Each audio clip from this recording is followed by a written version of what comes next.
गोशालक की अंतरात्मा अंदर से जग गई, खुद बदला है, खुद बदला है। और बदलने के साथ गौतम के एक एक शब्द गोशालक की अंतरात्मा को परिवर्तित करती रहती है। और शास्त्र में लिखा है गोशालक को मृत्यु के 2 दिन पहले सम्यक दर्शन की प्राप्ति हुई, और उस सम्यक दर्शन की वजह से गोशालक मृत्यु प्राप्त करके 12वां देवलोक में पहुंचे। इसलिए मेरा यह कहना है, इस संसार में निमित्त बन सकते हैं, बदलना तो खुद को ही खुद को बदलना पड़ता है, और कोई नहीं बदल सकते हैं। हाँ, और कोई नहीं बदल सकते हैं। और इसलिए शास्त्र में बताया है कि सबकी कक्षा अलग है, उस कक्षा को देखकर चलो, वो समझदारी है। अपनी कक्षा के साथ सबको ऊपर लाओ, वो संघर्ष है। सबकी कक्षा के साथ चलते रहो, चलते रहो। एक बात निश्चित रूप से समझ के रखना, निश्चित रूप से दूसरा अधम है या नहीं है वो हमको पता नहीं है, लेकिन हम अधम देखेंगे तो हम तो अधम हो ही जाएंगे। इसलिए मत करो। और ये संघर्ष की बात निकली तब मैंने बोल दिया, लेकिन वो संघर्ष से ज्यादा खतरनाक चीज संक्लेश है। संघर्ष हम अपनी कक्षा में सबको देखते हैं वो है, और संक्लेश, संक्लेश शास्त्र में बताया है कि आंतरिक भूमिका में चालू होता है। जिस चीज को प्राप्त करनी है वो मिलता नहीं है, मिलता नहीं है, मिलता नहीं है, और उसका संक्लेश। शास्त्र में उस संक्लेशों के बीच में जब अपनी अंतरात्मा जाती है, पापी लोग संघर्ष से दुर्गति को प्राप्त करते हैं, धर्मी लोग संक्लेश से दुर्गति को प्राप्त करते हैं। संघर्षों की वजह से पापी लोग दुर्गति में जाते हैं। दूसरे के साथ संघर्ष ही चालू रहता है, तू मेरी बात क्यों नहीं समझता है, क्यों नहीं समझता है, और उसके संघर्ष के साथ उसकी दुर्गति हो जाती है। और धर्मी लोग संक्लेश, मुझे क्यों नहीं मिलता है, मुझे क्यों नहीं मिलता है, मुझे प्राप्त करना है, प्राप्त करना है, और उसका जो संक्लेश चालू रहता है, संक्लेश। धर्म का काम प्रयास करने का है, पाने का नहीं है। फिर से अगेन ये वाक्य मैं रिपीट करता हूं, धर्म से पाना नहीं, धर्म प्रयास। धर्म केवल प्रयास है, प्राप्ति नहीं है। हाँ, प्राप्ति नहीं है, प्राप्ति तो अपने आप समय आएगा तब हो जाएगी, प्रयास करते रहो। इसलिए धर्म का काम सिर्फ प्रयास है, सिर्फ प्रयास। मेरा साहब माला गिनने से कुछ नहीं मिला, अरे पागल, माला गिनने से कुछ मिलने ही वाला नहीं था। कुछ मिलने ही वाला नहीं था। क्या मिलने वाला था माला गिनने से? क्या तू प्राप्त कर सकता है? सिर्फ तू माला गिन, सिर्फ माला गिन। इसलिए एक बात समझ के रखो, संसार परिणाम से चलता है, धर्म प्रयास से चलता है। संसार में हमको परिणाम नहीं मिला तो हमको मेहनत बदलनी पड़ती है। धर्म में प्रयास करते रहो, प्रयास करते रहो। कर्मण्यवाधिकारस्तु मा फलेषु कदाचन। गीता में श्री कृष्ण अर्जुन को कहते हैं, हाँ, श्री कृष्ण अर्जुन को कहते हैं, आज कृष्ण जन्म है, जन्माष्टमी का आज का दिन है, और श्री कृष्ण का आज की मध्यरात्रि में जन्म हुआ है। मध्यरात्रि में शायिक सम्यक दर्शन के वो मालिक थे।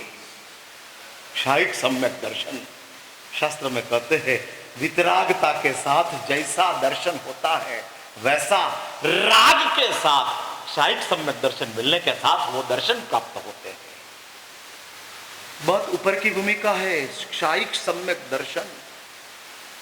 जात्य रत्न विभा निभा, ज्ञान सार में मोहपद्य विश्वेश्वर जी महाराज क्षायिक सम्यक दर्शन वाली आत्मा की मानसिकता कैसी रहती है उसका एक ही वाक्य में वर्णन बता दिया और कहते हैं हाँ, जात्य रत्न विभा निभा, जातिमान रत्न की विभा प्रकाश। चाहे इतना अंधकार हो लेकिन रत्न के प्रकाश कभी तिरोहित नहीं होते हैं और जीवंत रहता है। और ऑन द कॉन्ट्ररी बात ऐसी आती है और कहते हैं जितना अंधेरा गहरा उतना रत्न का प्रकाश ज्यादा पावरफुल हो जाता है। अंधकार में आंख देखना बंद कर सकती है, इतना गाढ़ अंधकार है, इतना गाढ़ अंधकार है कि हम अपने बगल में क्या है वो नहीं देख सकते हैं, इसलिए आंख देखना छोड़ देती है।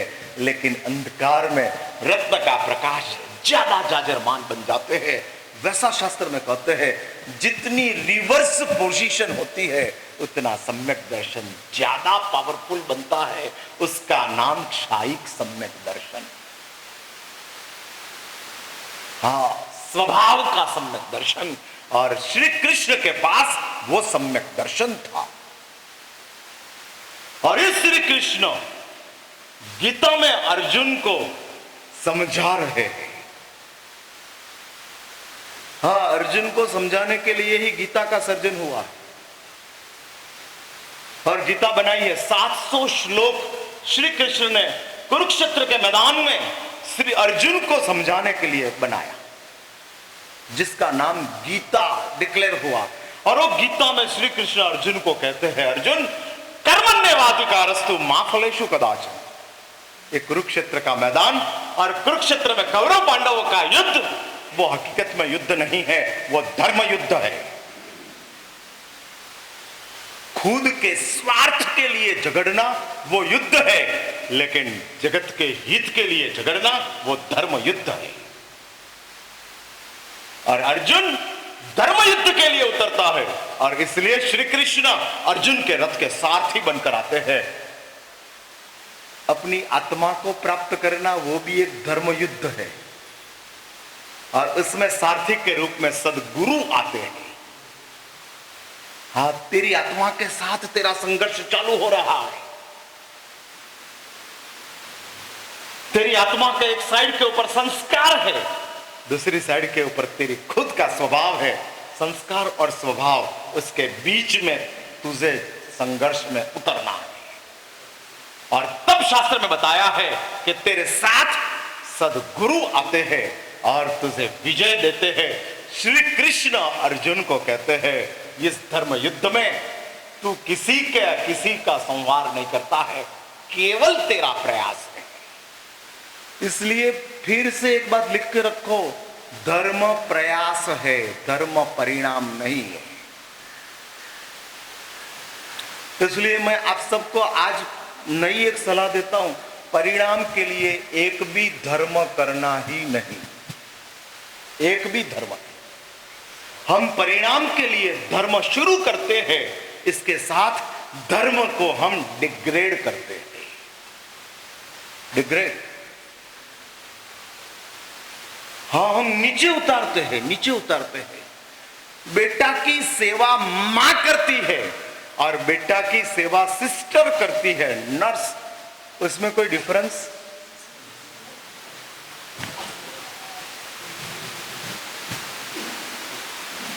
मां से ज्यादा केयरफुली सिस्टर सेवा करती है लड़के की, ज्यादा केयरफुली के साथ, बहुत केयर करती है, स्पंज बंच बराबर करके रखती है, खाना पीना टैबलेट वगैरह सब टाइम सर देती है और वो बेटा की सेवा करती है। लेकिन वो सिस्टर की सेवा परिणाम के लिए है और मां की सेवा आनंद के लिए है। इट्स माय प्लेजर, हाँ, वो मेरा प्लेजर है, वो मेरा आनंद है। मेरा बेटा का पेशाब साफ करना, टट्टी साफ करना, वो मेरा आनंद है। हाँ, परिणाम, अरे परिणाम को कौन देखता है? वो माँ को पता नहीं है कि बेटा बड़ा होने के बाद मेरा पैर दबाएगा कि गला दबाएगा। हाँ, वो पता नहीं है, डोंट नो। और हर माँ अपने बेटा की बचपन में सेवा करती है, ऐसा ही करने के समय माँ को पूछो कि बहन आपको क्या मिलेगा, और माँ कहती है कि मुझे आनंद मिलता है, बहुत हो गया, क्या मिलेगा उसका मैं कहां सोचती हूं, मैं कहां सोचती हूं। लेकिन बहन ये बेटा तो बड़ा होकर आपकी सेवा करेगा, ऐसा आपके पास कोई सिक्योरिटी है, सिक्योरिटी है? सेवा लेने के लिए मैं थोड़ी उसको संभालती हूं, मैं तो अपने आनंद के लिए। My kids is my world. हे मेरा बेटा मेरा विश्व है। हाँ? वैसा मैं भी आपके पास आशा रखता हूं, कल दीक्षा लोगे आप। हाँ, अभी आपकी आशा और मेरी आशा कभी सफल होगी? कहां होगी? आशा सफल नहीं होती है, कान खोल कर लिख लो, नसीब सफल होता है। यदि आपका बेटा ने बड़े होकर आपकी सेवा की तो आशा की वजह से नहीं, नसीब की वजह से। हाँ, नसीब की वजह से। इसलिए फिर से एक बात समझ के रखो, बेटा बड़ा होने के बाद पितृभक्त बनेगा, बराबर मेरा ध्यान रखेगा, बहुत मेरी सेवा करेगा। दीज आर ऑल एक्सपेक्टेशंस, और इंग्लिश कहते हैं एक्सपेक्टेशन किल अस, एक्सेप्टेंस मेक अस। इंग्लिश में कहते हैं अपेक्षा मारती है, स्वीकार बनाती है। एक्सेप्टेंस और एक्सपेक्टेशन, एक्सेप्टेंस स्वीकार लेना, मेक अस बना देती है, हमको बना देती है। जिस